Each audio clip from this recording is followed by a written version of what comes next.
Hello, everybody, and welcome. In case you're wondering where the game is today, I just like to do something a little different. Final Fantasy XI released the patch notes for their 2.4 patch, and since it is a pretty substantial patch, I would like to read the patch notes and give my opinions on them. This is the first time I've gone past this page. This is the first time I'm reading the notes. So I just like to give my first thoughts, like most of you are having, since this is something we've been waiting for a long time. Now let's get into it. First thing Square Enix has put in for us is the quests, the story quests. We all knew they were coming. We like to do them every patch. I don't expect them to be very difficult. They like everyone to more or less accomplish what they can. I'll just scroll through them pretty quickly because without actually doing the quest and reading the dialogue and all that, you're not going to get much out of it. But all of the locations for all the quests are there. There's be quite a few of them. I'm gonna assume this one's that question mark is going to be the uh, Shiva quest. They just simply don't put them in there for spoilers. The next thing up is Chronicle of a New Era, which means New Coil. You're not going to be able to do this unless you've completed Alisaie's Resolve, which is the quest that uh, you get after completing turn 9. So if you're like me, you haven't beat turn 9 yet, this is going to be a little bit beyond you, just like turn 6 was when second coil released. Pretty much the same thing. New Hildebrand story. I'm beginning to like these. Personally, I thought the second ones were the most fun. Ones where you learn the dance. This one, minigame's alright. The minion pets were probably the biggest thing. So, it's always nice to see Hildebrand. And the final Hildebrand encounter is going to be that Typhon and Ultros fight that everyone's going to love. So, Delivery Moogle quests. The good old Delivery Moogles. These are just some to pass the time. They don't give you much more beyond just a little bit of change, a little bit of drama, a little bit of expansion on the NPCs in the game. They're fun to do. They don't require much effort. They let you travel around the world and give you something to do in the meantime. Don't think I was expounding a little too much on the Delivery Moogle quests because if you look right down there below it, the drop rate for Atma crystals has been increased. By increased, they said at FanFest it wasn't just double, it was more than double. It was a substantial increase. So I expect a lot of people to have quite a few more Atma, or if you're just now getting started or that kind of content wasn't for you, to probably get in and advance your uh, relic at this point in time. New side quests. I still wonder where these come in. It looks like there is a new level 1 side quest, but as well, Feast of Famine is a fisher quest, which is for big fishing. I expect that to be something that the people who like to fish a lot get into. Then we get into the dungeon unlocks, Sastasha Hard and Sunken Temple of Karn. Both of these appear in Mordona, just like the other hard modes of previous dungeons that were in any of the patches. Next thing, the big thing, the thing we've all been waiting for, the new class. Rogue. You'll be able to pick this up once you hit level 11 in the story, which for most of us that aren't starting out is pretty much go to these coordinates in the lower decks and pick it up and play it. The queues are going to be filled with rogues for at least the foreseeable future. With a new class means a new job. That new job is Ninja. You need Rogue level 30, and the secondary class is going to be Pugilist level 15. At FanFest, they also said you'd be taking from Lancer ability, so it's a pure DPS. Based on dexterity, and you give it the quest in the lower decks.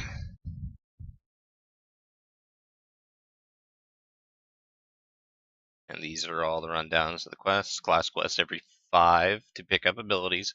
Please do them.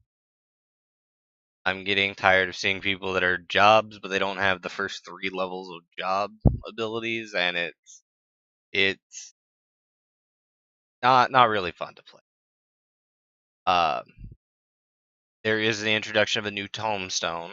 Mythology is being taken out of the game. You will be able to transfer your mythology for soldiery, just like when philosophy was phased out. Same rate, same general idea. I assume the same rate. It's going to be a very low rate. Just get the myth out of your inventory. You're not going to be able to spend it on anything. Just transfer it over, get your soldiery. Start grinding your soldiery, get your people, and get your jobs in I-100 gear. The yield is 20 mythology for 10 soldiery. So 2 for 1, which is actually better than the Philo was from myth.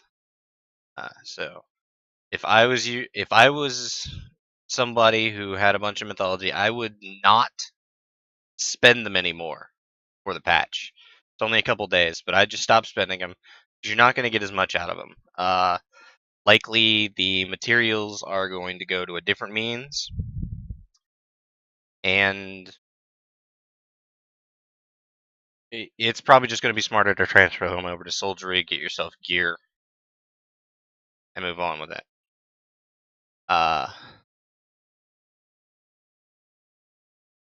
The number of Ixal, the number of Electrum rings required to complete the Ixal 9 delivery quest has been increased from 1 to 3 handfuls. This is because people were pretty much abusing it to get oak knots to get materials, and so on and so forth. No surprise there. Goldsmith needs some form of not breaking the game. They're already the most efficient way to desynthesize and all that. Treasure hunt. The following items have been added, which only can be attained by leather buried treasure maps. Leather buried treasure maps are the lowest of the low level. Imitation Mistbeard Mask and Imperial Shadow Visor. These are going to make those leather treasure mounts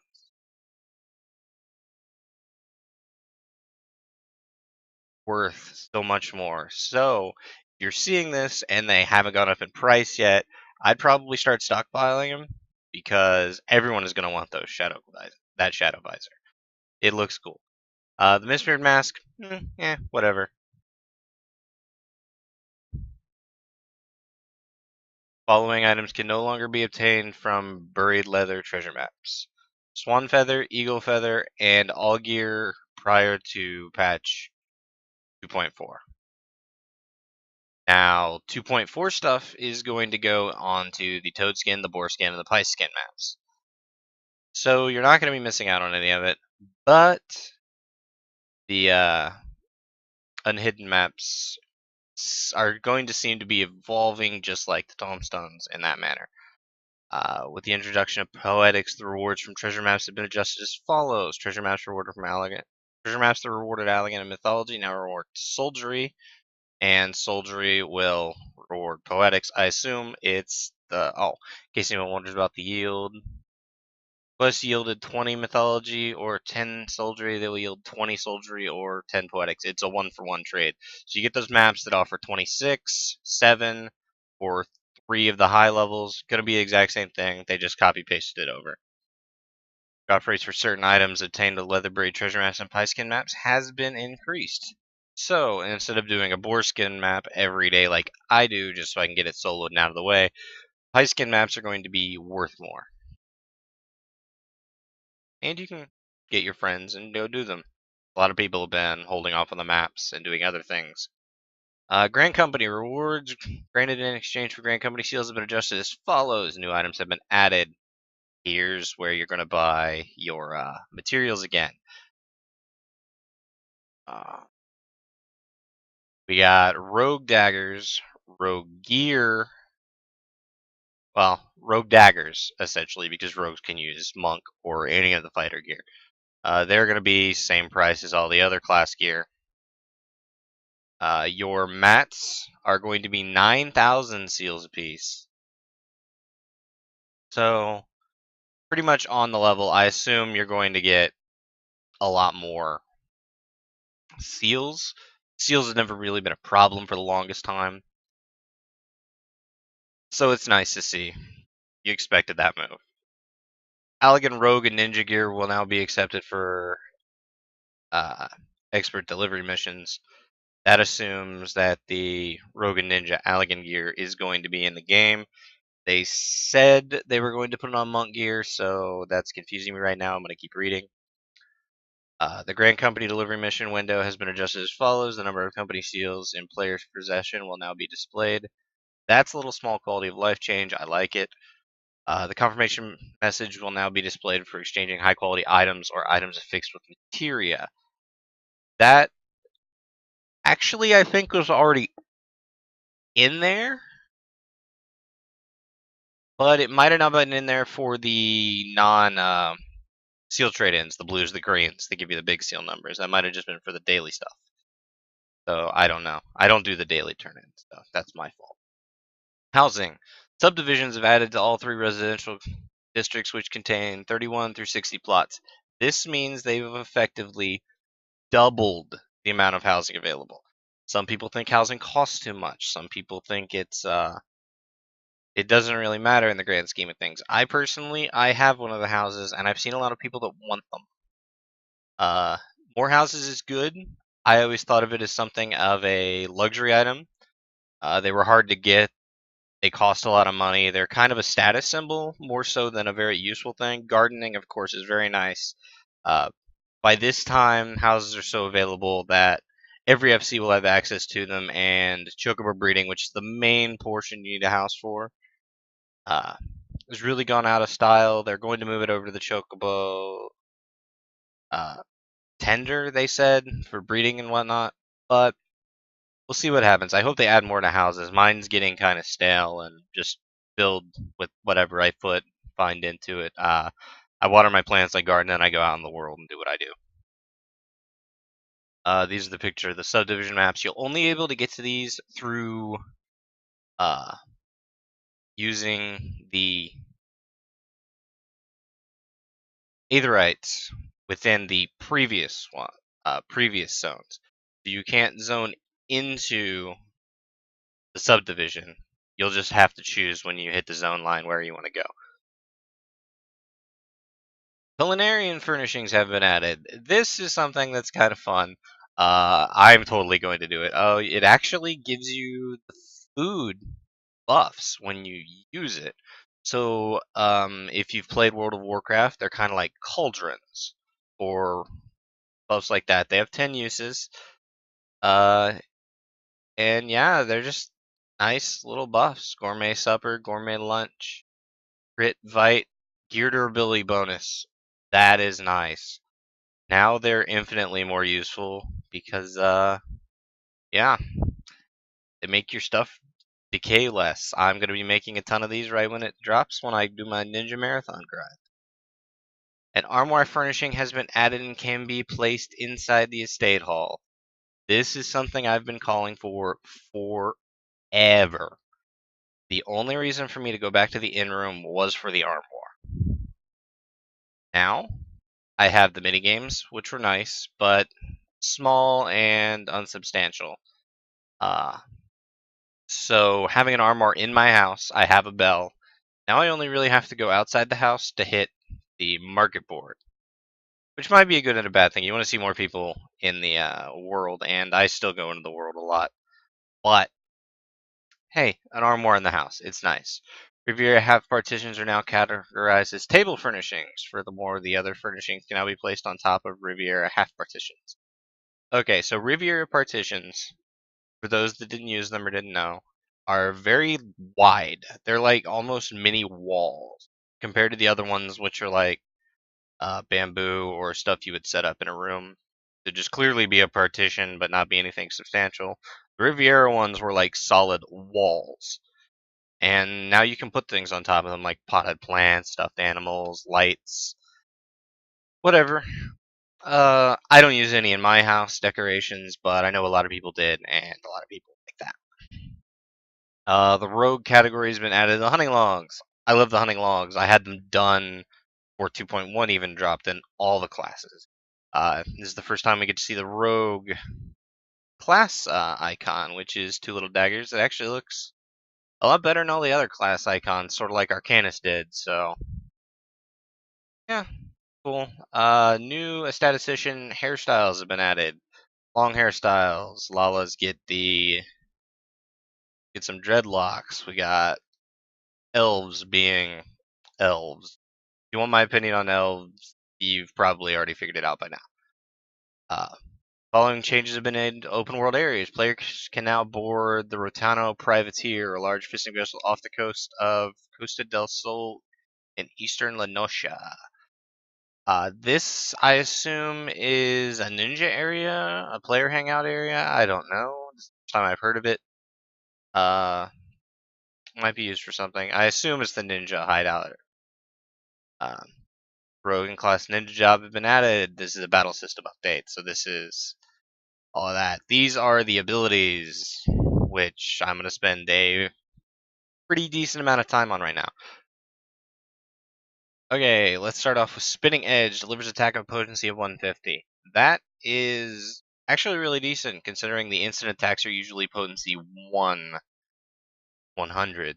So, hey, they already do more burst damage. It's almost like a Dragoon.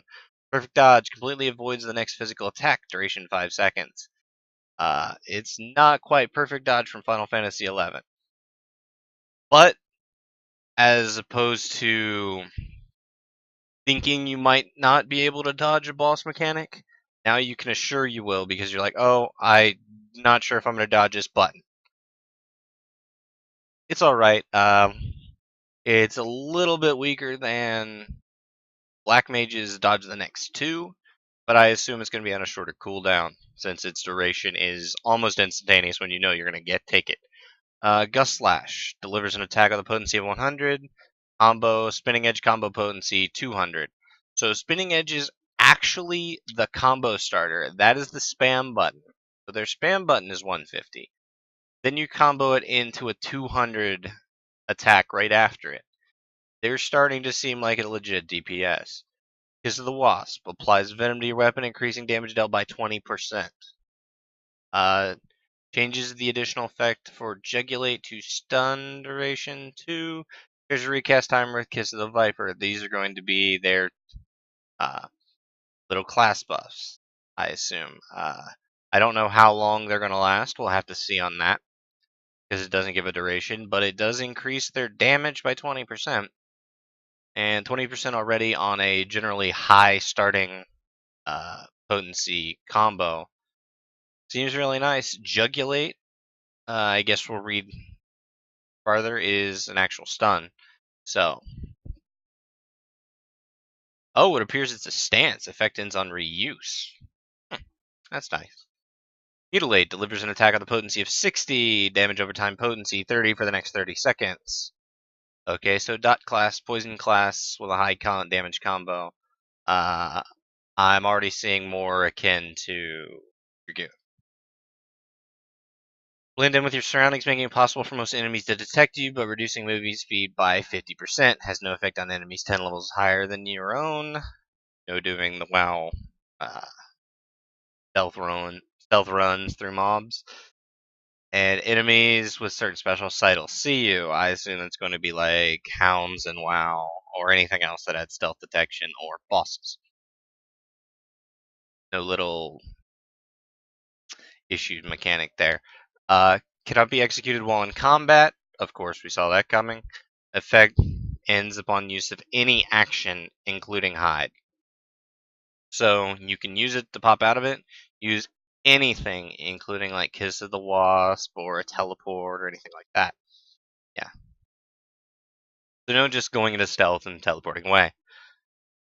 Assassinate delivers attack and potency of 200, can only be executed when target's HP is below 20%. That's their Mercy Stroke. If Anybody else can use it. I would assume Lancer will have a Mercy Stroke. That's nice to see. Throwing Dagger delivers an attack, a ranged attack with a potency of 120. So they can do ranged and melee. So instead of positioning, like a Dragoon has to go from flank to rear, and Monk has to basically bounce all around. The ninja's movement in fight is to go in, do your combos, come out, do your ranged, go in, do your combo, out, do ranged. We saw this a little bit in the play videos throughout FanFest. It's going to be an interesting take on combat. Mug. Rogues, thieves, the mug ability. Yeah, you know you're going to like it. Delivers an attack with a potency of 140. Additional effect increases the amount of items dropped by a target if Mug is the finishing blow. So, who needs Treasure Hunter, right? That's Treasure Hunter. Viper Venom effect changes additional effect to absorb 50% as damage. Okay. So let me get this straight. It is Mercy Stroke that gives you more items.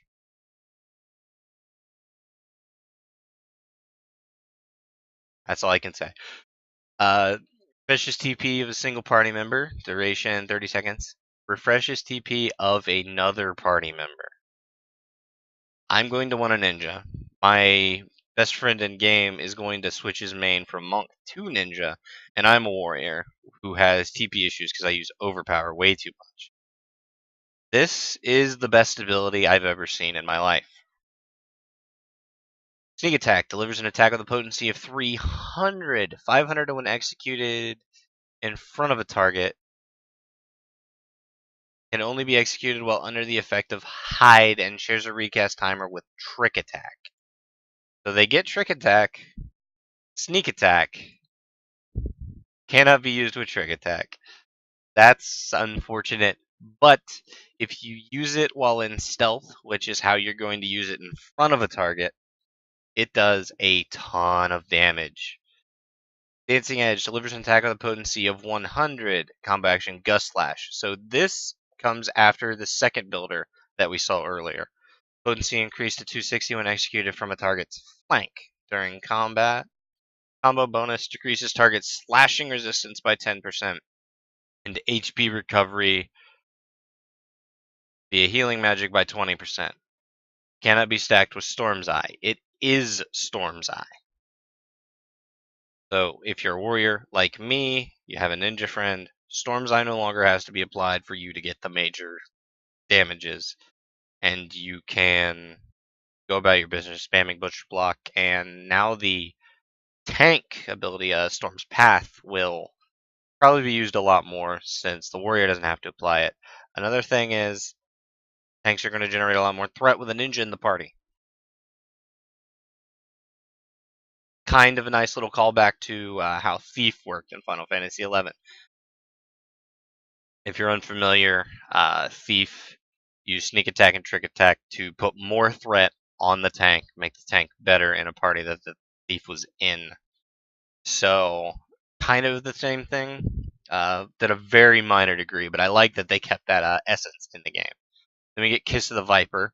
Apply Snake Venom to your weapon, increasing damage dealt by 20%.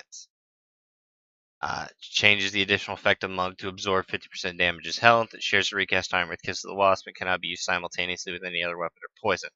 So Kiss of the Wasp gives you a stun on a separate ability. Kiss of the Viper gives you HP absorption on the Mug effect. So Kiss of the Viper is going to be your solo Venom, while Kiss of... Well, I guess you're going to alternate between all of them to kind of get this different effects. Moving on. Death Blossom delivers an attack with a potency of 100 all nearby enemies. The AoE move. Everyone's got one. This one looks like it's going to come a long time before Circle of Thorns did, and about the middle range. I'd give it I put it in the 30s. Next move, Aeolian Edge delivers an attack with a potency of 100. Combo action, Gust Slash, potency 320. There you go. No additional effect. It's the third part in a chain and does 320 for the third move. Generally, 300 is where most DPS stop. So the ninja's going to do a lot more damage. Jugulate delivers an attack with a potency of 80. Additional effect, silence duration 1 second. So they have a silence. They have a stun. This can silence or stun. Both are nice to see. Shadowfang delivers an attack with a potency of 100. Combo action, Spinning Edge. Potency 200. So Spinning Edge, if you remember, is this. The ninja bonus follows it up with Shadowfang. Potency 200, combo bonus, damage over time, potency 40, 18 seconds. So they're going to play more like monks. Delivers an attack with a potency of 240, 400 when executed from behind the target. Rear bonus increases target's damage taken by 10%. Period. Trick attack. Let's see. Sneak attack and trick attack share the same timer. Sneak attack is just a ton of damage. That's all it does. Trick attack is a little bit less damage, but increases the damage the target takes by 10%. That's a bonus that everyone is going to get. So I believe they're going to be one of the better melee DPSs once people figure out how to play them. Then we get into the ninja abilities, the ninjutsu mantras, which were always going to be the great brawl. Make ritual mudra hand gestures for heaven. Duration 5 seconds. Shares a recast timer with chi and jin. I'm still trying to figure out how these work. I'm surprised they put the hand gesture above ninjutsu when ninjutsu pretty much explains how all this is going to work. But here we go. Execute a specific ninjutsu action coinciding with the combination of mudras made immediately beforehand. Any other ability, spell, or weapon skill is used before the mudras are combined and the ninjutsu executed, the action will fail. Recast timer will begin cooldown upon ninjutsu execution or when a mudra timer runs out. Shares a recast timer with mudras Ten, Chi, and Jin. So you use the ability, and then you have 5 seconds for it to go off. So these combinations are going to be pretty substantial. You have Ten, Chi, Jin,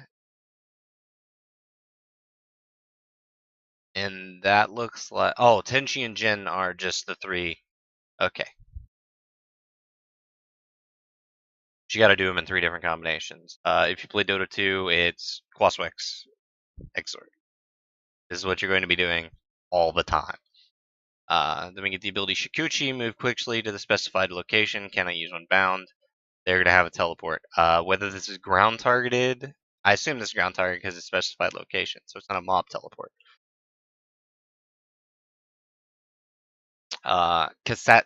Kasatsu.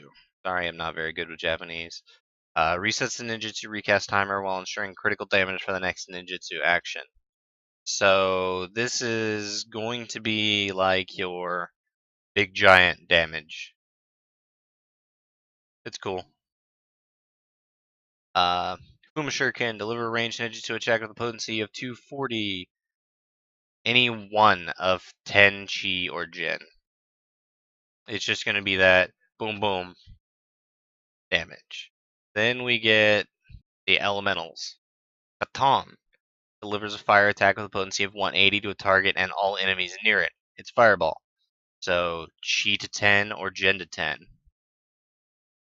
Raitan delivers a lightning damage with a potency of 360. Mudra combination 10 to Chi or Jin to Chi. Hyotan, an ice damage with a potency of 140. Additional effect, a bind. PvP 12 seconds, 15 seconds in the world. 10 Jin or Chi Jin. Hutan, Increases attack speed by 15% for 70 seconds. There you go. Jin Chi 10 or Chi Jin 10. Dotan creates a patch of corrupted herb, dealing damage with potency of 30 to any enemies who enter. Duration 24 seconds. Additional effect heavy while in the area. Tenjin Chi or Genten Chi. So it appears to be centered on 2 combo ending with blank and 3 combo ending with blank. Not as difficult as we thought it was going to be. Still, to execute these while you're running around and dodging mechanics and all that's going to make the ninja player. The last ability is Suiton. Water attack of the potency of 180. Grants the caster. Additional effect grants the caster Suiton duration 10 seconds. Don't know what that is. We'll have to see what that buff actually is. They're not saying. But that is Tenchi Jin and Shiten Jin. Rabbit medium. No idea what that is. I'm confused. Oh, that must be what you get when you fail. That's funny. They actually gave it a name. Stipulations. Ninja action can be performed The ninjutsu action can be performed for one several action based on the combination of mudras made immediately beforehand. These individual actions can only be executed by using ninjutsu and cannot be assigned to the hotbar or activated in the actions traits interface. So you actually have to do the combination. Say, essentially, you're going to have them bound to a button, and you're going to have to remember these button presses. 1, 2, 3, 3, 1, 2, and so forth. You're going to have to remember these. Ninjas got a high skill cap for this game. With the additional rogue arms, the description of strengths and dexterity and the character member have been modified. This is what I was worried about, because dexterity has been the ranged attack damage modifier, and it gives parry. So here's what it's going to break down to. Strength affects physical melee damage as well as damage prevented by parry and blocking. Dexterity affects physical range damage, melee damage dealt by rogues and ninjas, as well as party block rates. So they essentially have already started modifying it. You just say you get a class, you have a main stat, stack the stat. Nothing much has changed. No one has to worry about it. Ninjas are going to have a really high parry rate, though. Action traits have been adjusted as follows. Gladiator. Flash. The amount of energy generated has been increased. As if Flash wasn't good enough, it's increased. With a change to Circle of Storm now generating increased enmity, it's quite apparent they're pretty much have noticed the fact that Paladins have issues in AoE. And they're looking to rectify that. Marauder, Storm's Eye. The duration reduced slashing resistance and HP recovery has been increased from 15 to 20 seconds. I never understood why Storm's Path was 20 seconds and Storm's Eye was 15. It was a correlation that never really made sense. And I guess they're trying to keep it in line with Ninja. Buster Dragoon, the animation lock execution has been shortened for jump.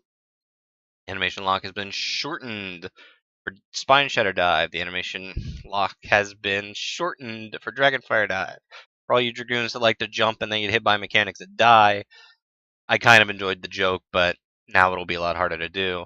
Recast has been reduced to 90 seconds, 60 on Spine Shatter, and 80 to 120 for Dragonfire. Spine Shatter, kind of annoying. Dragoons like to use it and stun the mob all the time. Then you get stun. What's the word I'm thinking of? Stun lockout, essentially. And the fact they're going to be doing it more doesn't make it any better, but whatever. It's on the same warrior. Thaumaturge, Swift Cast, Potency of attack magic cast under the effect of Swift Cast will now be halved in Frontlines or Wolves Den. For all of you healers, this is aimed at you. That's all this was. You stand there and you cast a giant Medicatoo. Cannot be stopped. Conjurer, White Mage, Regen cannot be stacked. And Frontline or Wolf Gen. Medicatoo cannot be stacked. More healer debuffs. More healer nerfs in PvP because healers in front lines are seriously overpowered. Following changes have been made to PvP actions. Gladiator Paladin, Testudo. Range has been increased from a single party member to all party members. Initial damage reduction has been lowered from 30% to 15%.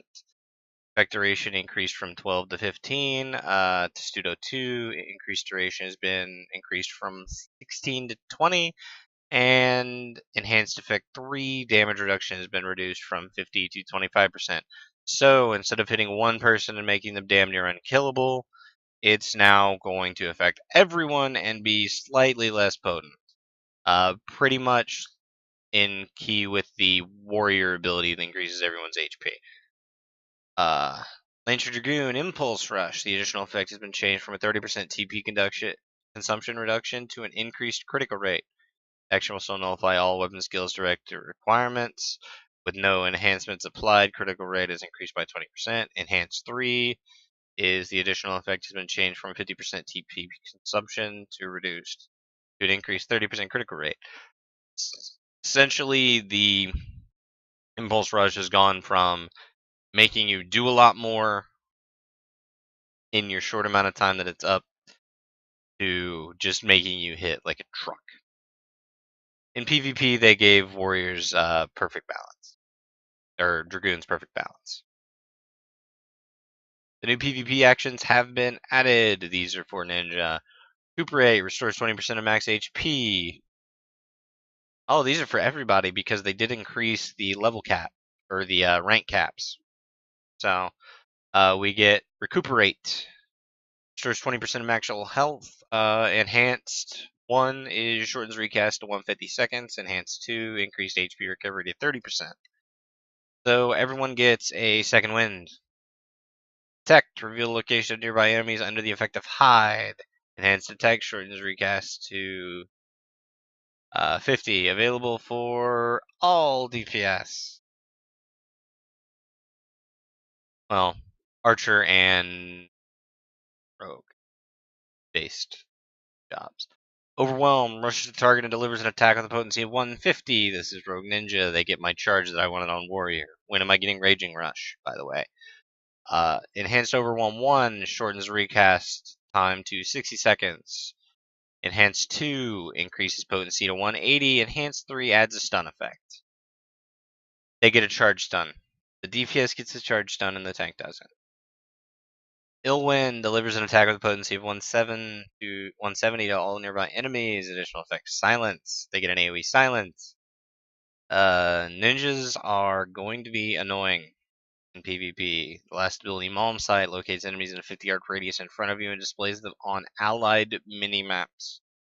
Ninja's a scout in PvP. Ninja's a crowd controller in PvP. Ninja has a charge stun. I'm a little salty. I admit it. Following changes have been made to limit breaks in PvP. The casting time for Skystorm and Shardstorm has been increased by half a second. Canceling limit breaks now depletes the gauge by half instead of full. That's nice. But half a second? If you were going to get hit by Sky Shard and Starstorm, you were going to get hit by it. An entry on Mudra and Ninjutsu has been added to the active help to further explain it to people that aren't reading the patch notes. A lot of you do it. Please read the patch notes. Maximum PvP rank has been increased to 45. That's up 5. The effects of PvP property morale have been adjusted. During Frontlines or Wolves Den matches, morale has been changed from a property affecting damage dealt and received into one that increases the item level of PvP gear. The increased item level during PvP matches will be the sum of the initial item level and the morale rating. For example, if a player is equipped with item level 70 PvP gear that grants morale bonus of 15, the item level of that gear will be increased to 85 during PvP battles. However, if a player joins frontline matches that is synced with item level 80, same 70 equipment would only be 10 levels to meet the cap. Okay, so I'm trying to figure this out. Is that a buff or is that a nerf? What I see it as is people that have full PvP gear are going to be a little bit better in front lines. Not a lot, but 10 item levels is a pretty substantial difference if you've ever worn full gear out of Amdapur Keep and then gotten full, let's say, full philosophy gear, Dark Light. You can see the difference rather substantially. You get probably close to 500 more to 1,000 more HP, and you do about 10% more damage. It's a slight increase, but it's an increase I think that was needed because there was no real use for PvP gear. People can say, oh, they're going to be better simply because they play more, and that should be the case. I'm sorry. If they put in the time, they should be better at it. That's just how I look at it. I'm not sure if it's a big enough buff to note, but it's still there. The following adjustments have been made to PvP gear, period. Morale bonuses of individual pieces of PvP gear have been adjusted. For this reason, they're not going to be big numbers. An additional attribute has been added to all PvP gear to make up for disparities in equipment strength outside of PvP areas. So they added a second tertiary stat. PvP gear is now actually a legitimate means for operating outside of PvP. There's a reason to wear it. I like it. You can do PvP to get your PvE gear if you want to go that way. It's cool. In order to better balance PvP, bonuses for damage dealt, increased physical vulnerability, or decreased magic vulnerability has been added to all jobs and classes. So this is going to be a long list of who gets what. And there's the balance I was expecting for Marauder. Classes are going to get no extra damage dealt. Based on what your job is, or based on what your class is and the type of damage you do and whatnot, you're going to get a decrease in physical damage you take or a decrease in magical damage you take. Archer, because you're at range and you can run and you can essentially dodge just about everything, you get no bonuses. Bard is going to be the everyman's PvP class because it's just so damn good. When you use your job crystal, you're going to get a 10% increase in damage. Just off the top. Then you're going to get an extra 10% onto whatever your previous vulnerability increase was. That's cool. New item level 110 PvP gear. This stuff looks pretty badass. It's looks like recolored and just HQ quality PvP gear. The items glow with blood. That's cool. I'm gonna have to get the warrior axe now, almost immediately. PvP rank requirement for equipping item level 90 PvP gear, such as direwolf equipment, has been removed. Just want to farm up the seals, get your cool looking gear, go get it. Doesn't matter. The top of the top is now the requirement. Party members can now be added to an alliance while players are waiting for a frontline match to start. Now you can queue for front lines, just to queue for front lines, and then if your friend, say, comes on 5 minutes later and wants to play, you don't have to drop out of that lovely queue you've been waiting for 30 minutes already. You can just invite them and they can come in and join. Of course, this is going to mean someone's always going to be in the queue and someone's going to ask for someone in the queue to invite them. It's a trade-off, but I like it. Monsters that spawn during the frontlines matches have been adjusted as follows. Interceptor drone will now spawn 1 minute after the match has begun. Respawning now occurs after 4 minutes. Interceptor node will now spawn between 10 and 12 minutes after the match has begun. Maximum HP has been increased. I'm not entirely sure the bonuses, but I'm sure the points they allot have been changed because a lot of people would win matches simply by camping the center. And they're trying to make the map a little bit overall more populated. Players and alliances will now be displayed on the results screen at the end of a frontline match.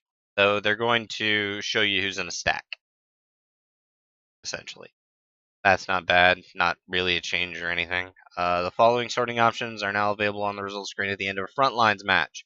By class, job, name, alliance, world, kills. You get the point. You can sort to see who did the most in anything.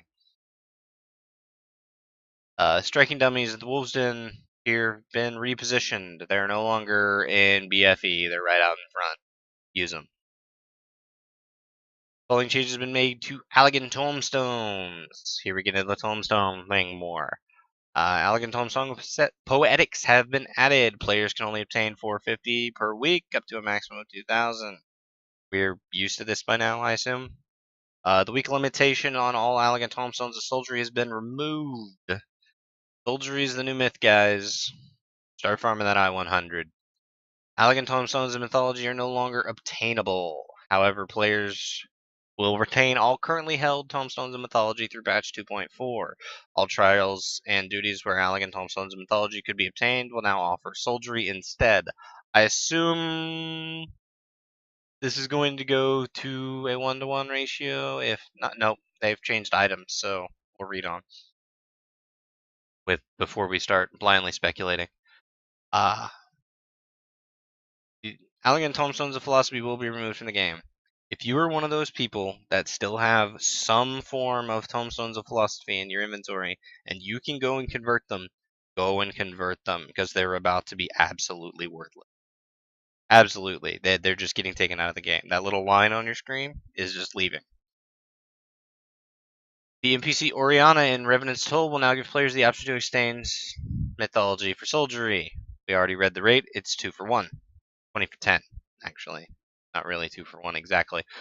Items available for purchase via Allagan Tombstones of Mythology can now be exchanged for soldiery at the previous costs from Oriana and Jusana in Revenant's Toll. The ink is going from 500 Mythology to 250 soldiery, so it's going to require 750 soldiery to start your Novus.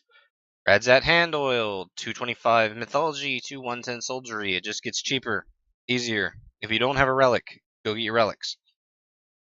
Sevenarian Mist, 300 to 150, so it's only going to require 450 soldiery to get your Zenith. If you don't have your Relic Zenith, go get your Relic Zenith. Trials of the Brave, 1500 to 500. I'm not sure how the rate of soldiery is going to change, but that change right there means if you don't have your Animus, go get it. The Atma rate has been almost quadrupled by what Mr. G said at FanFest. You should have your Atma now. You should go get your Animus. They're not as big a grinds as you think they are. Mysterious Maps, 800 to 400. They have the price. I thought they were going to go a little bit high ground and go, say, 450. 400 is nice. Novus is actually in the range of something you should be looking out for. Pets, White-Eye Fawn, 15. Why don't you have these pets yet? Why don't they just send them in our Mog Mail? Better yet. New dungeons have been added. Snowcloak. Snowcloak is on first place, the quest First Blood. So this actually unlocks with the story quest. So you have to do the story in order to unlock Snowcloak. It's not just some side quest that you did the last time. This is actually a story dungeon. We haven't had one of those since like level 17. Actually, I lie. Wormvale was a story dungeon. Sastasha Hard. It's going to be where Sastasha is. We already read the unlock requirements are going to be in Mordona, same with Uncle Tumble Karn. I'm going to preface this with the fact that Karn, I hope it is less long and takes less time than the previous one. I always get bash from people when I say Karn is my least favorite dungeon in the game. People think it's because I think the Doom boss at the beginning is hard, and I think the bosses are hard. I don't think the dungeon's hard. The dungeon isn't hard. None of the dungeons in this game that require 4 people are very hard. It's the time for reward for Karn that is an issue. The dungeon always takes, even when you sack pull a majority of it, always takes about 45 minutes. The thing is long. Now, people might like that, but to me, the reward needs to be measured if the dungeon's going to be that long. Side note, if you picked up on that, I think if you take more than 40 minutes in any dungeon, you're probably doing it too slow. That's just me. Moving on. Final Coil Bahamut has been added. This is the final time we're going to look at Bahamut. So I assume when they said the third and fourth bosses are big spoilers, here's a hint. Third one's going to be Tiamat. Fourth one's going to be Bahamut. Item of requirement, none, because you have to have beaten turn 9. Turn 9 has an item requirement because it's going to go in the duty finder. It's probably going to be something like 95 or 100. The item requirement for Final Coil is unimportant because of the level you need to unlock it.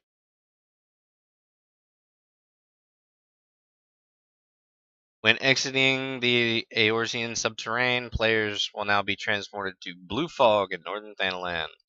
So, unlike what we thought, the giant crystal out in eastern Thanalan by Drybone is not where the final coil is. The final coil is going to be by Blue Fog.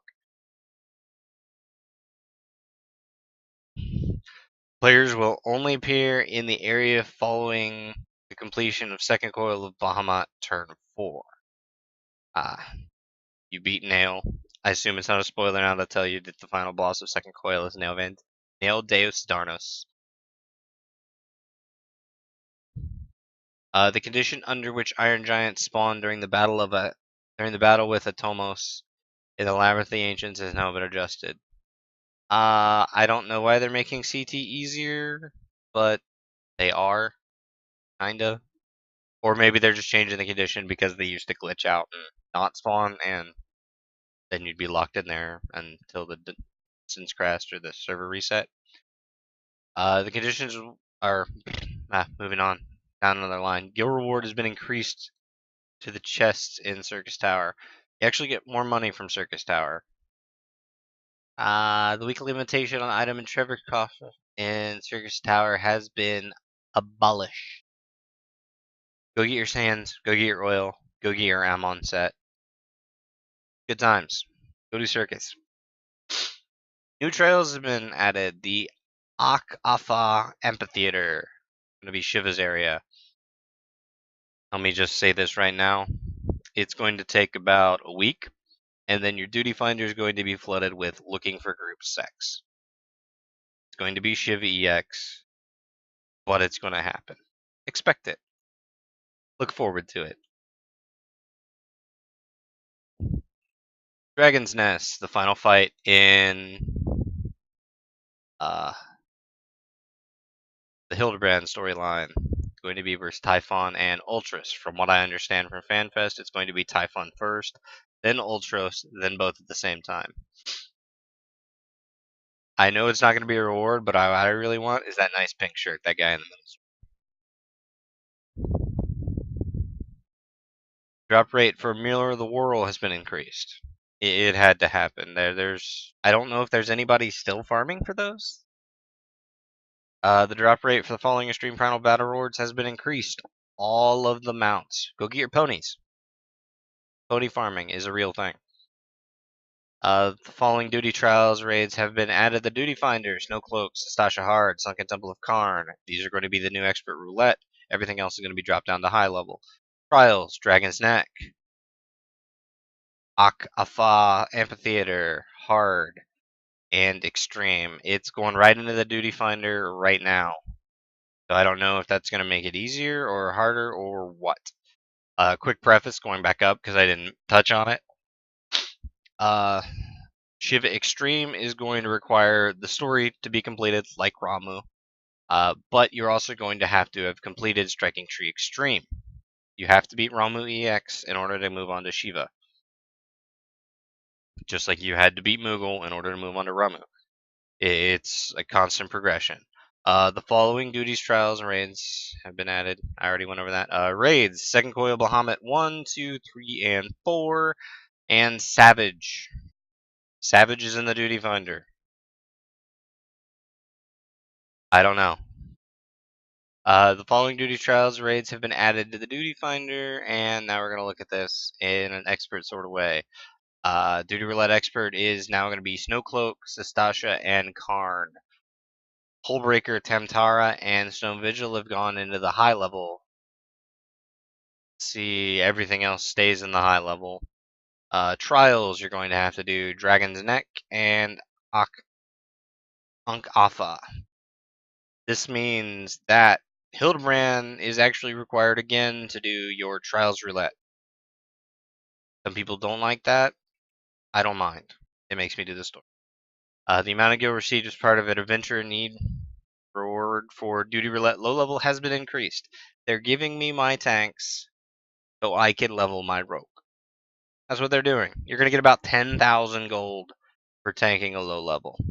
People have been hiring out tanks for about that price. I'm not going to pay double personally. Once a day, you get the 10,000 for just helping a low level. I'm going to do it. Free money. In order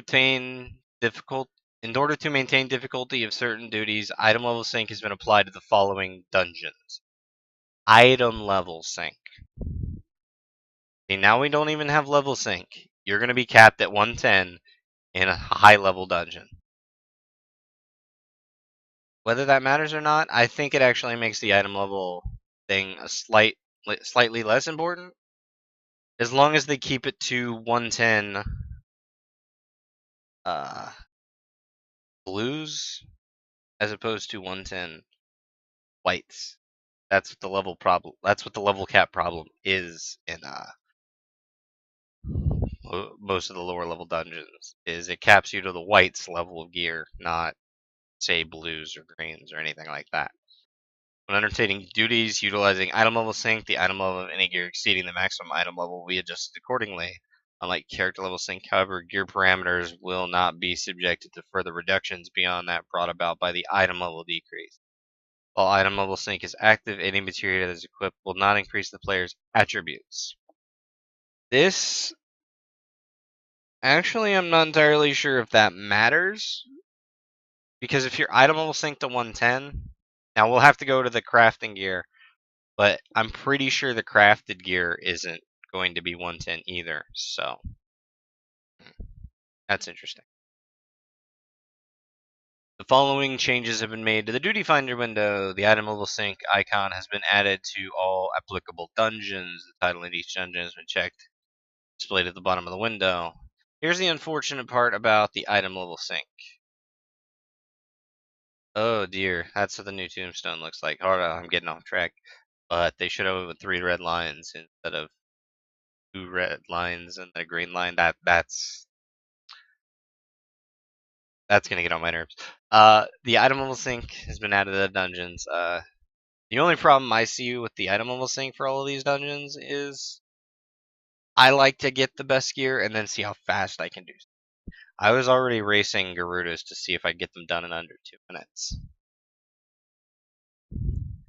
Players who select withdrawal from the Duty Finder confirmation window or allow the window to time out without making a selection 3 times or more in one day will be temporarily prohibited from registering duties in the Duty Finder.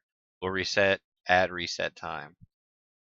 Okay, I put up a YouTube video earlier about the ST issue with the queue. Even on reset day as a tank, I spent 2.5 hours in the queue with my 3 DPS friends. Now they're taking that away. If you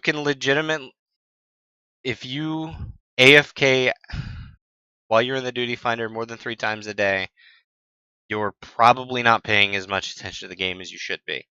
If you are leaving more than 3 times a day, you probably don't have something else important to do. This is going to stop a lot of people griefing the Duty Finder and leaving stuff. It's probably going to increase the frequency at which you go into duties. It's just going to make everything better. Thanks. I'm sorry you can't search for that 1 in progress with 2 of the 3 bosses down anymore. This is a good change. I like it. It meets a very nice middle ground that everyone was looking for. In the event that all party members are incapacitated during the following trials, players will now receive the power of Echo. Echo! Players are incapacitated for having battled enemies for a certain period of time. 3 minutes, by the way. Echo increases HP, attack power, healing potency. The effect will be granted in 5 stackable ranges. Striking Tree Hard, Striking Tree Extreme. 50% Echo and Striking Tree Extreme. The only issue with that was the DPS challenge for the item level. So, Striking Tree Extreme is a lot easier than it used to be. Pets are no longer affected by damage dealing floor areas. Finally! As a summoner trying to do Titan Extreme, gets kind of annoying. Monster spawn points have been changed to the following areas: Middle Law and Western La Nocia. This is probably to kind of move around because of the Rogue and Ninja being added in those areas. The name of the status, Death Grip, has been changed to Seize. The effect still remains the same. I don't know where Death Grip is, so I can't recall where it's from. To allow players who don't own an estate to increase the maximum rank of their Chocobo companions, Stabnarian Onions can now be used while a Chocobo companion is summoned in the field. Okay, so what many of you may have not experimented with Chocobo food. What you do is, if you have a stable, you feed your Chocobo the food. If you feed them 10 in a row while they're in the stable, it becomes their favorite food, and you get a double bonus whenever you feed it to them out in the field. Now, if you don't have access to a stable, you can essentially summon your Chocobo, feed them the onion, and your rank's going to increase. It's a good all-around effect for everybody involved. Items! New items have been added. Here's the picture of the...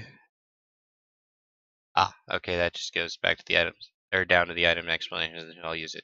Here is the new High Allagan gear. I don't know what it's going to officially be called, but it's purple and gold and dragony. You can see the motif.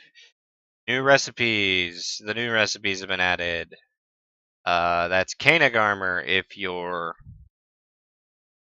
keen on Final Fantasy XI lore. There's going to be a pirate gear set, which I personally am going to grind. You see the rogue set they've been using for everything is actually going to be a craftable gear set. I actually like this set right here. I'm not sure what that's for, but we'll look at that. 4-star crafting recipes have been added. Use of crafting gear added in patch 2.4 is recommended to improve chance of success when using these recipes. New master recipe books have been added. The master recipe books added in patch 2.4 can be attained from Talon in Revenant Soul. Player must complete the quest just tooling around to access them. I don't know what you're going to have to do to get them. We'll see. New recipes have added the previously existing master recipe books. If you have them all like I do, we get new recipes. Players already use the master recipe book will be automatically added. I just said. New equipment has been added for Disciple of Hand and Disciple of Land. Recipes for new secondary tools and armor can be obtained from the master recipe books. This is what we've all wanted.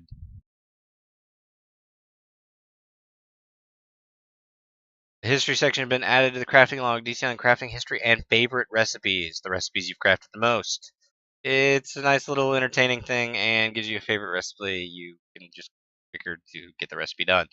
Level goldsmithing recipe for heavy steel jig has been increased from 37 to 40. Don't understand.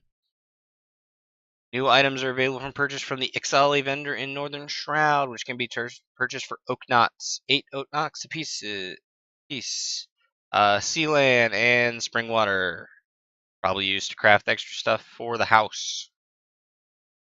New equipment is available from Maelstrom traders outside Wolf's Den, which can be purchased using Wolf's marks. Lion Liege. These are all going to be the new rank 45 PvP stuff. They're going to be whatever animal you were before and Liege on the end. 12,000 for weapons.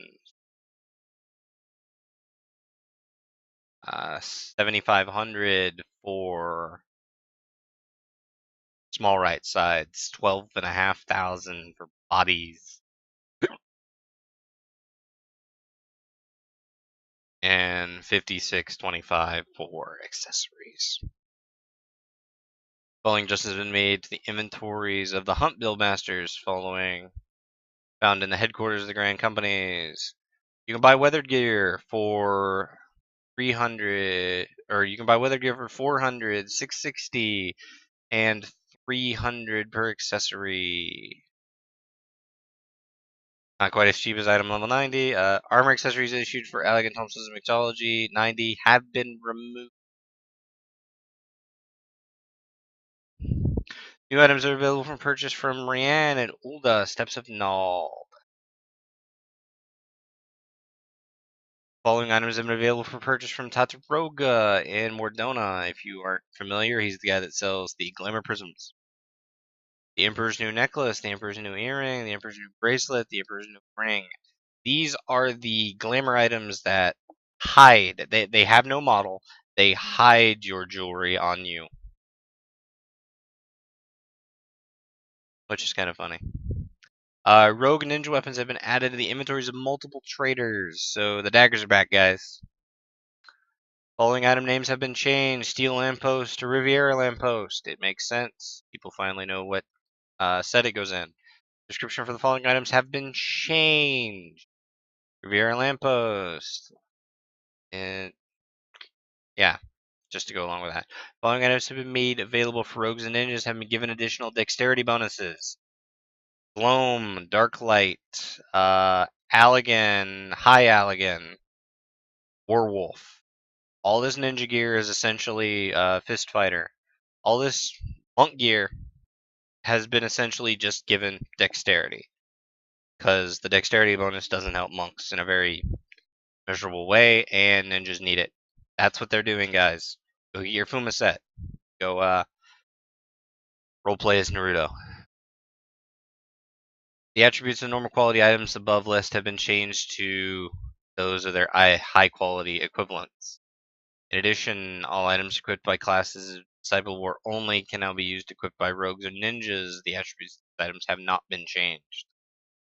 High quality versions of the following items can now be crafted. Reinforced spruce. Here's how we're going to get the new stuff. We're going to have to craft the high quality of the 1.5. I want to call them the 1.5 tokens.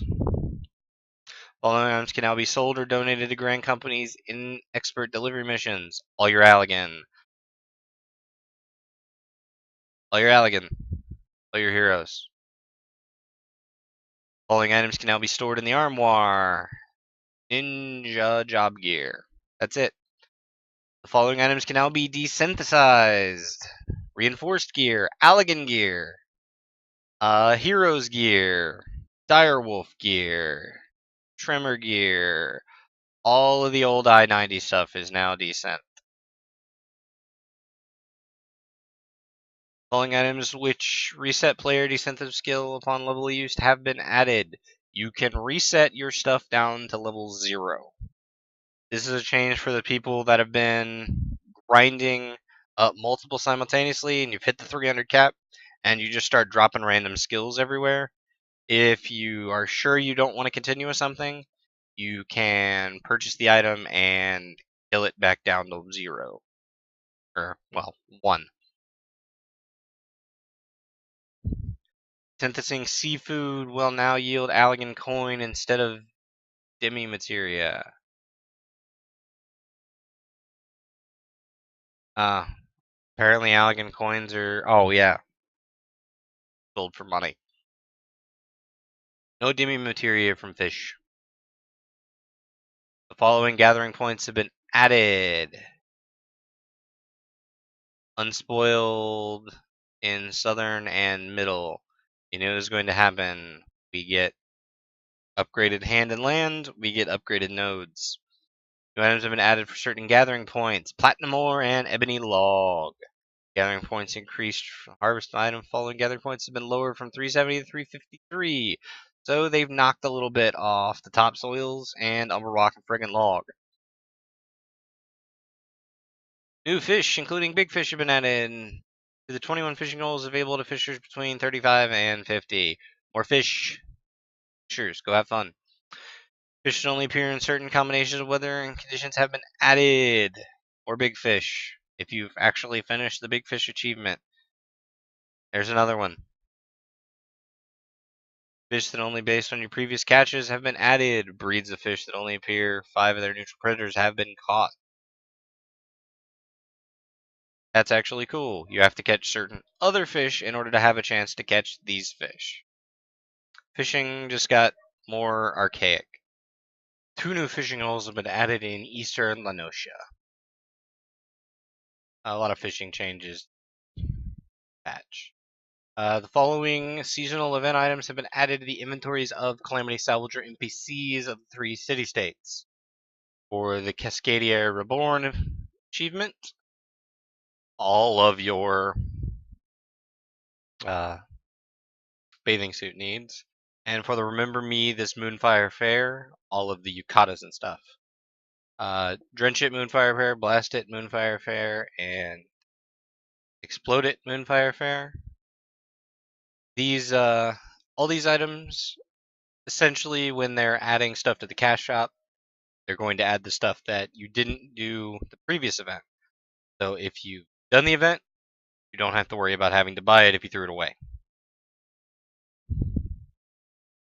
New mounts have been added. Shiva mount. Shiva mount. It looks kind of odd. I hope the particle effect goes a little bit bigger. Just the particle effect on the ground. The new minion has been added. The Colibri. I want this, and I want to figure out how to get it. Following achievement and titles have been added. Dreams of Ice. For completing the story. Uncoiled. Completing the final coil. Imagine Dragon. Completing Feast of Famine. I think that is the Bahamut achievement. Sounds like it would be. Go Big or Go Home for 94, 100, and 106 big fish. There are now 106 big fish. I do not envy the fishers. Leaving a better impression, 1 and 2, 1,500 and 3,000 commendations. If that is the 3,000 commendation, I'm going to be angry. I only got about 600, so I need to be nicer, I guess. Remapping the Realm, Sunken Temple of Karn, remapping Sestasha, remapping Stonecloak. Just do the distance, you'll get it. Out of a bind, 1, 2, and 3, 10 times, completing the final coil. Nothing amazing. Mapping the Realm, 1 and 2. Reading the first and second bosses. Let It Go, defeating Shiva. Oh, they made pun. They made the Frozen pun. Come on, Rogue. 1, 2, 3, 4, 5 for getting to 50. Bump on a Log, completing the Honey Log. Agents Against the Ninja, completing the Ninja Job Quest. And Yoshimitsu's Island for getting the Relic. Okay. The following duties from patch 2.4 will now count towards achievements which require the completion of high-level full-party duties.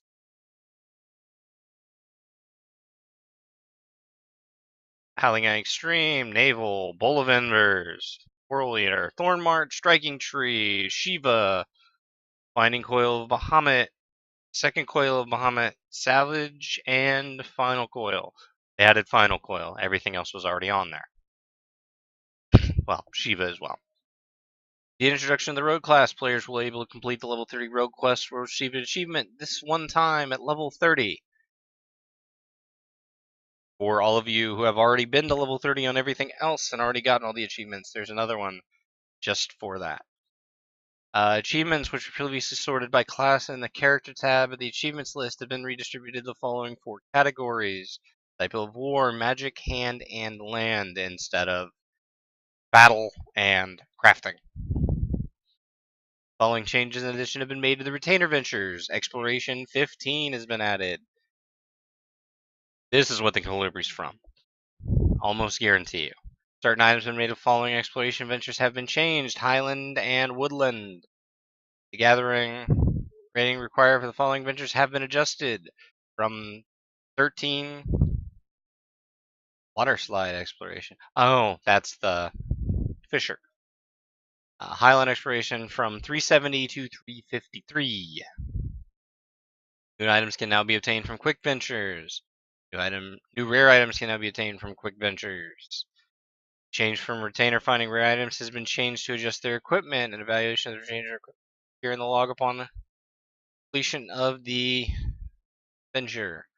New item Retainer Fantasia has been added, which will allow a one-time alteration of retainer's appearance, gender, and name. File of Retainer Fantasia can be obtained from the following retainer ventures. If you don't like what they look like, change it.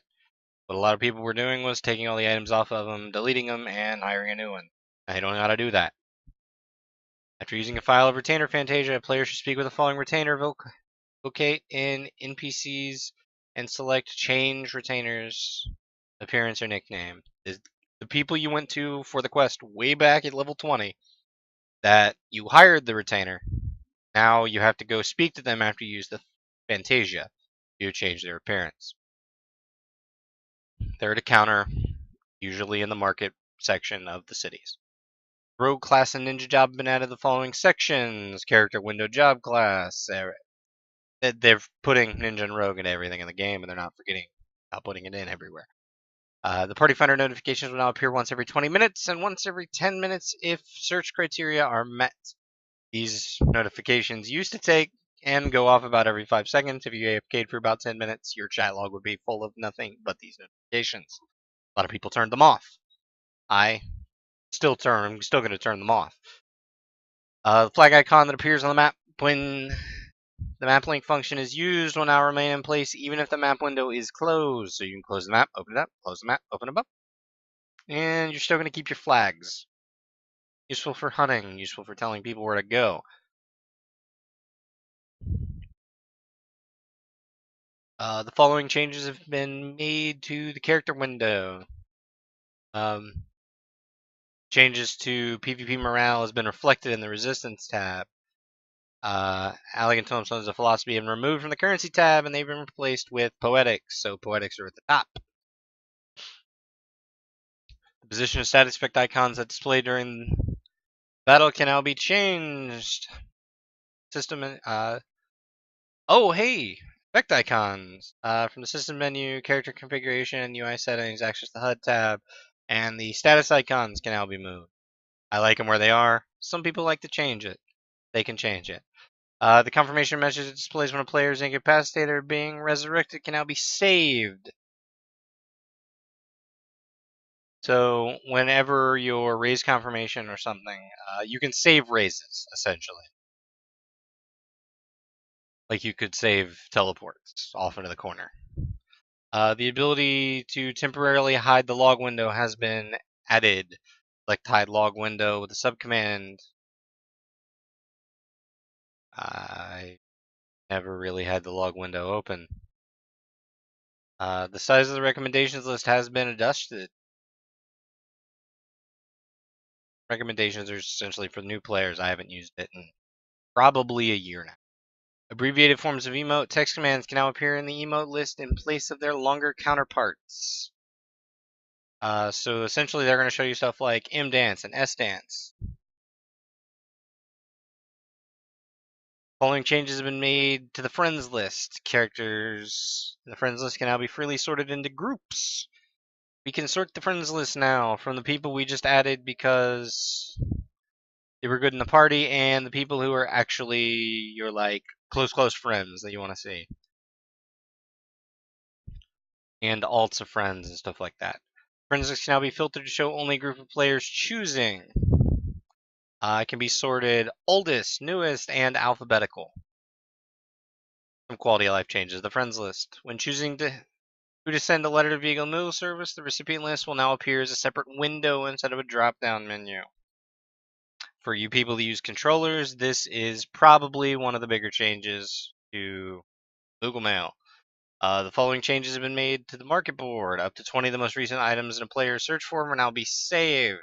Search history can be browsed. This is essentially a second favorites menu, because favorites reset every time the server goes down. The following changes and additions can be made to the item dyeing window. Armory chest, main hand, offhand. You can dye your weapons now. Following text commands have been added: /mac error, macro error, or /m error. It'll display the error in your macro. Oh, hey, if the macro plays too much, like you can't use this ability doesn't work, it can actually edit that error out of the log.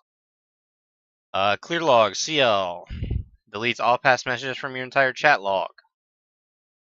Decent. /general action or /G action. Use general action on the specified target. The target can be omitted from the target is yourself. General actions are the green actions, pet bar actions, that don't actually do anything. Minion name. You can summon or dismiss a minion with a macro. Someone's going to do something with that, I don't know. Auto move. Yeah, don't know what /auto move does. I can't really help you there. /housing can be abbreviated to /H or /HOU. /HOU seems a little odd. /H. I just have a button on my UI. Text commands that can take the class or job names as subcommands can now be accepted. Subcommands ROG and NIN. Adding ninja to everywhere. The subcommand used with text command and search find players who are currently taking part in a duty has been changed from BTL to duty. The user macro window can now be accessed directly by selecting the option Edit Macro from the subcommand menu of any macro assigned to the hotbar. You don't have to go through Escape Macro anymore. You can just subcommand the macro and change it automatically. Some more quality of life changes. I like macro quality of life changes. Text command list will now continue to display the details of the most recently selected text command even when the cursor is moved. More quality of life. The following expressions have been added to the auto translate dictionary. Fairy subdivision. Let's see, anything of note. Quota points for that. Company seals finally in the translator. All of the positions on the map, on the PvP map, are now translatable. The new zones have been added, the new classes, the new class abilities, and the new PvP actions have all been added to translate. The following action has been added to the character configuration menu, UI settings, HUD tab. Visual appearance of certain hairstyles has been altered. The shadow for this hairstyle was a little wonky. They changed a little of the lighting and the collision on them. The visual appearance of female Rugen characters with open mouths has been changed to... I don't see a very visual difference here, to tell you the truth, other than making the mouths a little bit bigger and the lips a little less Angelina Jolie. New music has been added. Of course, they added new dungeons, new music. Dialogue of certain Hunter Scholar NPCs has been revised. This was a change that was necessary. The Hunter Scholar translations were really bad. About the only time I've seen the localization team not really be up to snuff on something. Notification message concerning valid symbols will now be displayed when choosing a name during the character or retainer creation. Notification for valid symbol. I honestly cannot recall what that would do. The date display formats have been altered to match the different regional standards in North American and European versions. We write the date and the months in opposite times, depending on which side of the Atlantic you live on. They've changed it so it doesn't annoy any one group of people. Here are all the new items. The item level 35, keeping track. 135.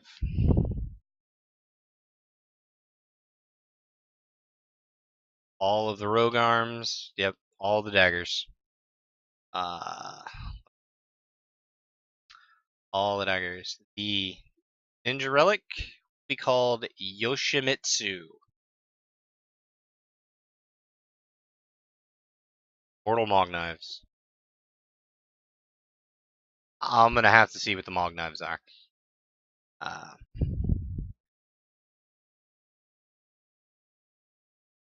Arcsite Soto. Okay. High Allagan Cleavers. We're looking at... Okay, so... Weapons for Final Coil, your High Alligans, if you would, will be called Dreadworm. The gear will be... Gear for Poetics will be called Ironworks Magitech. So you can assume something between Rowena and Sid being involved in all of this. The items for whatever would be the Chromestone, the UATs and all that will be augmented Ironwork Magitech daggers. The gear, not seeing gear. What you need to know is 135 is the new item level, and 135 is the new item level. 130 is the new gear level. We got new Artisan Claw Hammer for sub equipment, which is well needed. Heads. Oh, here we go. We got some more glamour gear. Griffin skin eye patch with leopard print. Minstrel spectacles, classic spectacles, imitation misgear mask, fat chocobo head. What I need. I need this in my life. Fat chocobo head. We got platinum gear, which will be 110. So, like I was saying earlier, we're stepping up. We're stepping up pretty substantially. Item 90 was the previous crafting maximum. 70 was the previous before that. So we're going to 110, and it looks like it's going to be boots gear and arachna gear, platinum gear, stuff that you expect. The new PvP item level will be 110, so it's going to lag behind just a little bit. It looks like the ironwork gear is going to be exactly the same as the last set, in which it'll be tanks combined, the DPS is combined, and the healers and casters combined. Hopefully it's not as weird, because I don't know about you, but I didn't really like the Black Mage set from the last one. The Warrior set was alright. It grew on me, but I still glamored it away. Then we're going to look at some more Best Man's Jacket, Bridesmaid's Dress for the Eternal Bond, which the gear for Eternal Bond is in the game. The actual Eternal Bond is going to come in 2.45 in about a month, so expect that.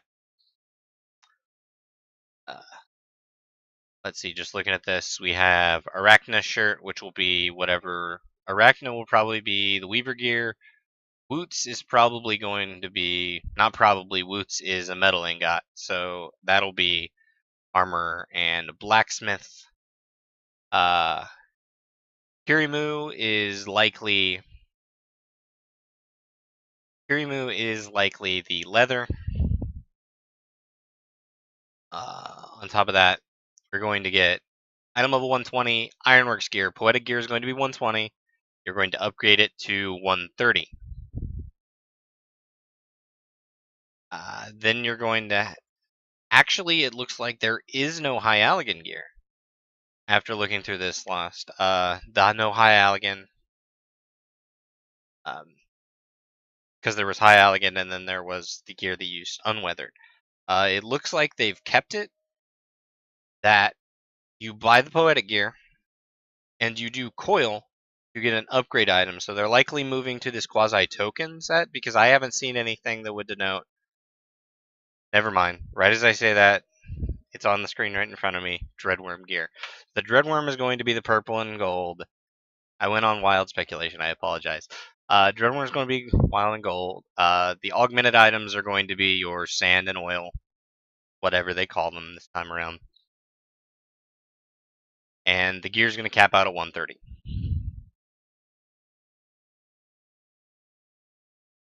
Rolling through.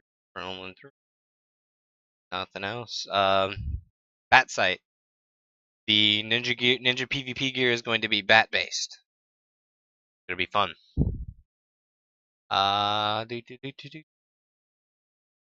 See, we got bending, maiming, striking, aiming, healing, and casting. Ninjas look like they're likely going to use bard accessories and have ninja gear. Because I haven't seen, or they might use the aiming gear. I don't know. They might just straight up use the bard gear, which is an interesting take.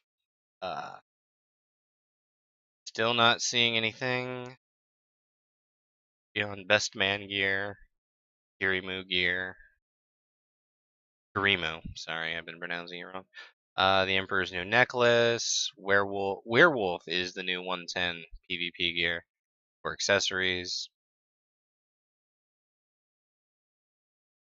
Blowing through all of this real quick. We got the Rogue's Ring, the Master's Rogue's Ring for completing your Rogue achievements. New item, Soul Ninja for the Soul Crystal.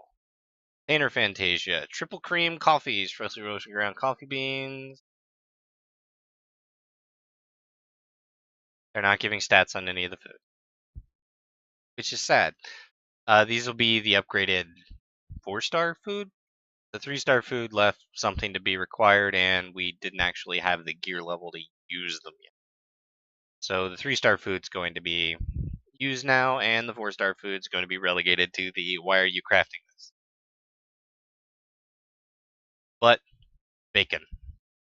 We finally get bacon. It took us a year and 2 months, but we finally learned how to cook bacon, guys. Culinarians rejoice. Let's see, these are all the fish. Coelacanthus, Endoceras, Neptodragon, Old Man in the Sea, Imperial Goldfish. These are all the new big fish they added.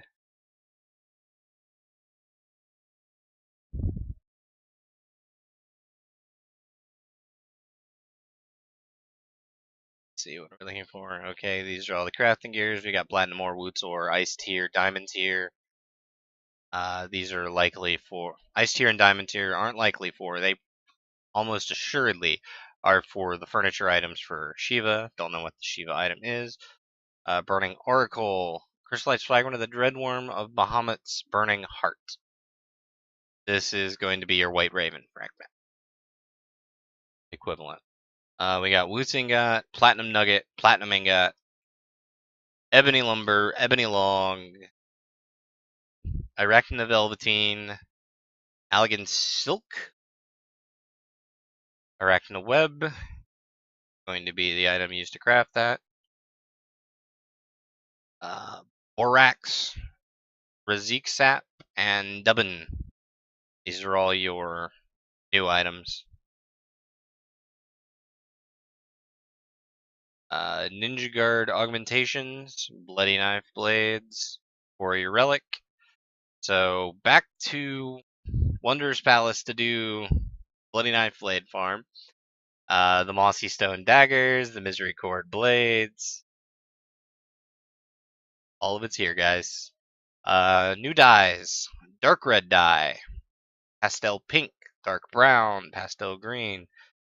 The big thing from all of these is that if there is a non-metallic shade like dark red, dark brown, pastel green, those automatically go into the color palette, which means they're likely going to be there for the Chocobo. So if someone's stuck on Dalamun Red, I'm personally on Blood Red myself, Dark Red is indeed a possibility now. There's also metallic individual dyes to craft anything metallic, which I think is nice. On the heels of adding the silver and gold rares. Masonwork interior wall. You can actually add a legitimate wall to your house now. Not just dividers to make walls, actual walls. Ice chandelier, diamond chandelier. Here's the Shiva items. they make chandeliers, lighting units for the house, which should be cool. Masonwork flooring, checkered flooring, iron plate flooring, just a bunch of housing items that they've added in. Rogue items, South Seas, sofa, and couch. More stuff likely to require you to fish and desynthesis and all of that.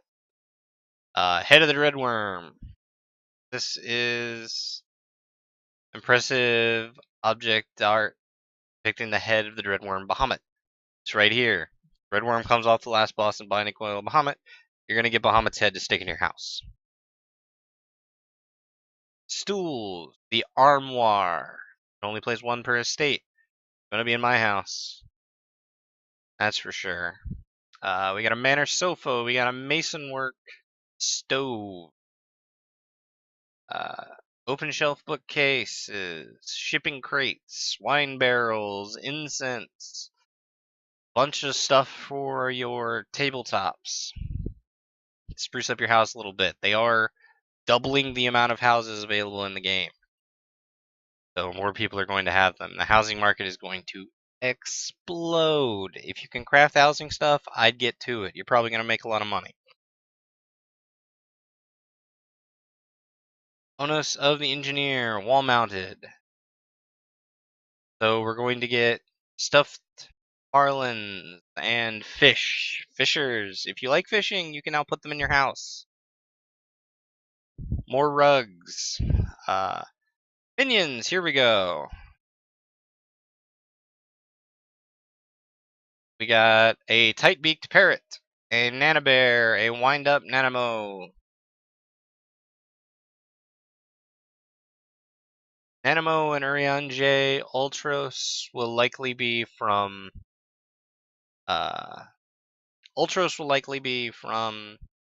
Hildebrand. Nanabear is probably going to be Sastasha? Maybe? No. Tight-beaked parrot's going to be Sastasha. The bear I don't know. Nanamo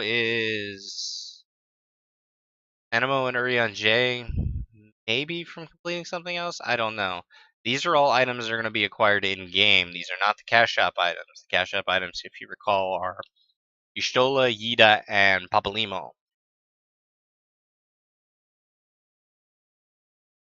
Heavy Hatchling. The baby fat chocobo. Fat cat. Little foot. Mummy's little mummy. So we're going to have a little mummy minion, likely from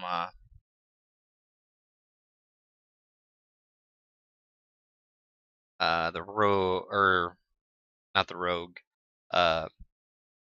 Karn hard mode. Assassin's Fry, Wind Up Louis Soir. There's going to be all of these new minions, new patch, new minions. You got to collect them all. Pokemon. Rowena Tokens of Poetics. So these are going to be for the weapons.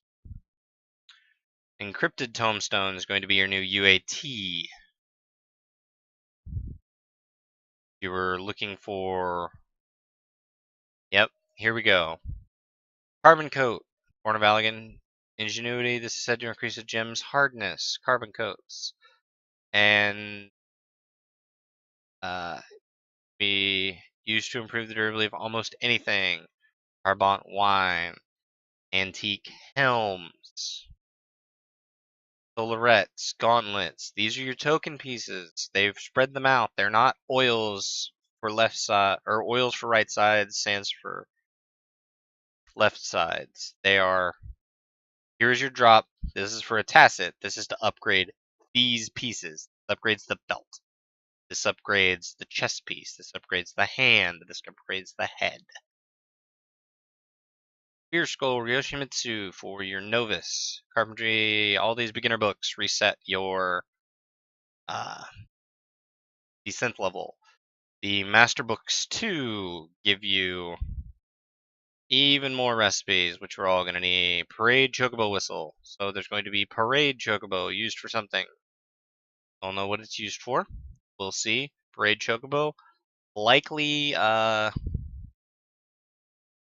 I want to say 2-year reward, maybe. Don't know.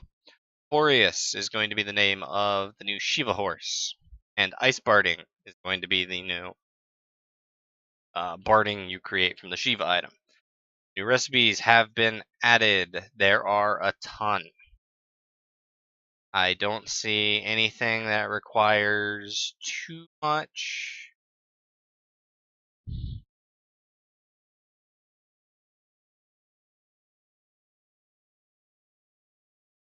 Artisan spinning wheel.